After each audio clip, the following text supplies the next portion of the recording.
So today we're going to talk about pricing to value as part of our go-to-market strategy. So let me just give you a little bit of an overview of where we're going to go. I'm going to start out by giving you some pricing puzzles, or some cute things that go on in pricing. Then we'll talk about a framework for how to understand how to set a price. And then we'll spend a little bit of time on customer price sensitivity and how to measure it and how to understand it. That's going to be our roadmap for these next few sessions.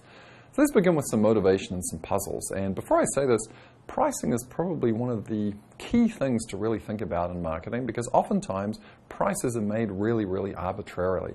So I see that competitor 1 is charging $40 US, competitor 2 is charging 20, and so I just choose 30, no real rhyme or reason to it. Or people engage in cost-plus pricing, many things that they shouldn't be doing. And what we want to do in this session is to think about the right way to set a price. So let's begin. Here's a little bit of motivation for you from a study that was done by the McKinsey company that looked at various things that firms could do over 2,000 companies to improve their operating profits. They could improve their fixed cost position, they could improve their variable costs, and so on. But the thing that they did that had the most impact, if they were able to improve their final realized price by only 1%, they were able to increase their profit, operating profit, by about 11%. So price is such a critical lever, and it's one that we often get wrong. So let's keep that in mind as we go through. Here are some puzzles just to give a sense of all the interesting things that go on in pricing. The first one is for a company called Trader Joe's. It's a company that sells a lot of private label product. I believe is owned by some German brothers, operates in the United States, all over the country. There's one here in Philadelphia. Now, as Barbara told you in branding, there are both national brands and private labels. And most of what Trader Joe's sells are private label products. So one of the products that I like there is that they sell gyoza dumplings that I can buy and I can steam and I can eat them. And let's imagine that those dumplings cost me about $3.99. Now, that's all well and good because I like the dumplings, but sometimes I start scratching my head and I say, gee, you know, is $3.99 really a good price for those dumplings? And I face a problem. The problem I face is I can't find that product anywhere else because it's a private label, so I don't really know is it a good deal or a bad deal. If I'm paying $2 for a can of Coke, I know that's a bad deal and I know the store is ripping me off. So Trader Joe's recognizes that I have this inference problem, so what do? They take a very, very common product, like bottled water that's available everywhere, and they price it at an extremely low price all the time. So when I come into the store and I see that the bottled water, a product that I can compare that's available everywhere, I see that that's priced very low, that gives me some confidence that the products that I can't compare are also fairly priced. So this example is showing how sometimes as companies we want to signal through one kind of product that we're a good seller, that we offer good value. So that's an example of using a product to signal the value for the entire product line. A similar example, if we think about a company like Walmart, why is it that you might find some Tide detergent there for $4.73 or another product for $2.81, these weird kind of endings? So in the US at least, most prices end in either a 9 or a 5. And the idea that Walmart here is ending their prices in 4s and 3s and 1s and 7s is they're trying to send you a message that they've squeezed out every possible cent that they can to deliver the best possible value to you as an end consumer. So that's another example of using the product price to send a signal. The final one I'll share is a very interesting study done by a friend of mine from New Zealand who teaches at the Sloan Management School up there at MIT. And my friend Duncan did an experiment where he sent out shoe catalogs to people all over the United States. And half the people received a catalog and a picture of a pair of shoes, and the price was $44. The other half of the people, this is thousands of people, received an identical catalog, except the price of the shoes was $49. Now, Economics 101 tells us that as the price goes up, demand should go down, right?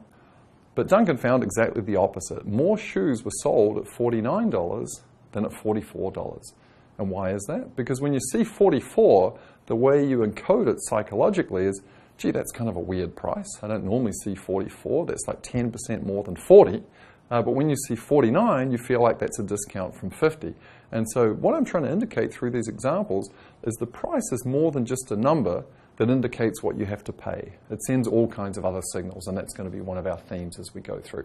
So how do we set prices, and what's the right framework? There are 4 inputs to pricing. First of all, we need to think about the marginal cost of the product. I'm going to call that the floor. Obviously, we don't want to price below the floor, or at least not for too long. Then we need to think about the ceiling, which is the customer willingness to pay. So number one is the floor. Number two is the ceiling, the customer willingness to pay. But you can't always charge people their absolute maximum willingness to pay. Why is that? Because of competition. So competition is going to be the third factor that will drop the possible ceiling.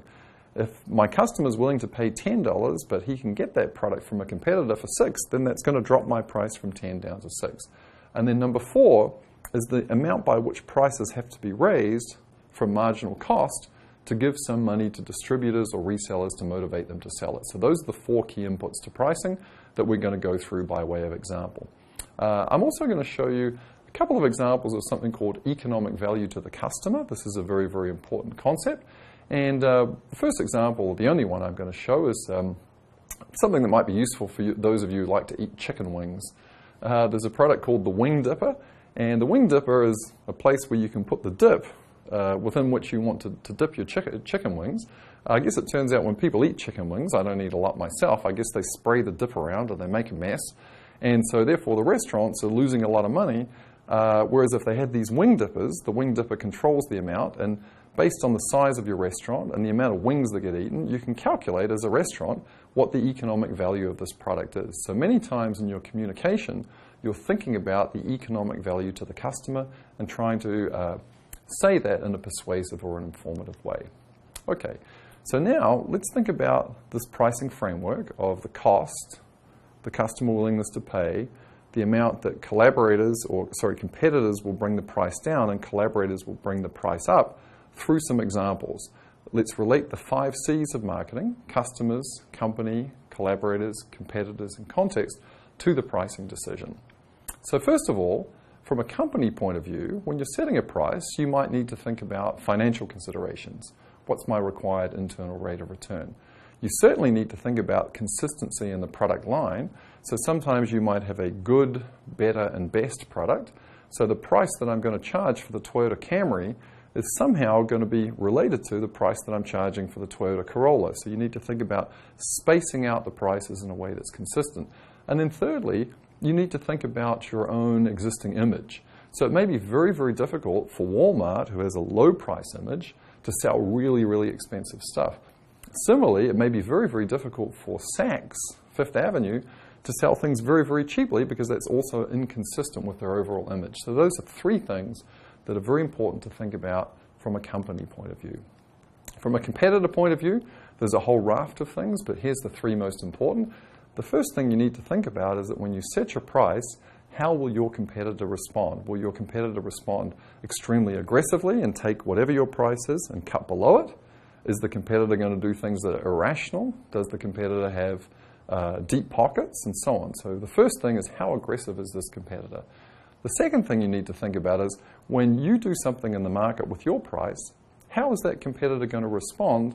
Are they going to respond by improving their advertising, their product, or their distribution, the other 3 Ps, or are they going to respond on the basis of price? That's the second thing you need to think about. And then thirdly, you need to think about your position and the competitor's position.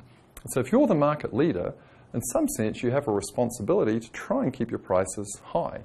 If you're a follower, you may have a different kind of strategy. So those are 3 important things with respect to competitors that dictate what you want to do with your pricing.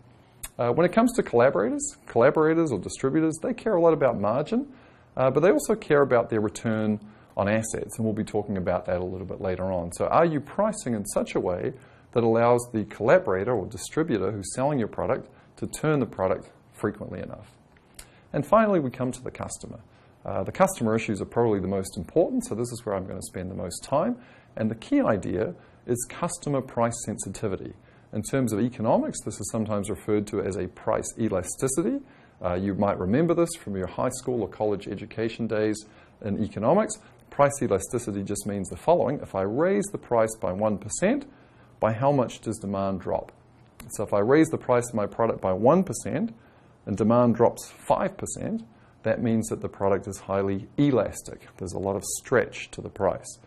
If I raise the price 1% and demand only drops 0.2%, that means the product is very inelastic, very, very little stretch. If I have an inelastic product, I might be able to raise price. If I have an elastic product, I might want to drop price. So we're going to get into how, as marketers, we actually measure that beyond the economic concept of price elasticity. The second thing we're going to talk about are psychological issues. Now, we could spend weeks on this. We won't spend weeks on this because we don't have all of that time, but I want to introduce you to the most important psychological phenomena. The first thing is the ending of the price, whether it's an odd ending or an even ending. I'll also talk a little bit about something called mental accounting, how we think about price in our minds.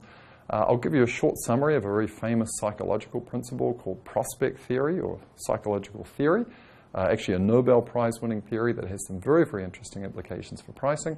And then finally, another psychological principle called the endowment effect.